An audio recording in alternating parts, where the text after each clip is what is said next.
On those nights that you're going to burnish, either with an electric or propane, you're going to still use the red pad that you have down there. And instead of using the 510 neutral cleaner, you're going to put in this product here.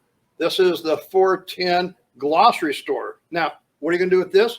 Measure it according to directions through your proportioning system. Put it into your solution tank right here. Run your auto scrubber just the same as if you were doing a daily cleaning. Only thing you're doing is you're changing the chemical. This chemical works with your propane or your electric burnisher to polish the floor to a nice shine. And when you get done, make sure that you rinse out the solution tank, rinse out the recovery tank, and like we always said, pull the squeegee off and open up the tank so it can dry. Same procedure, just different chemical. Then you can burnish your floor.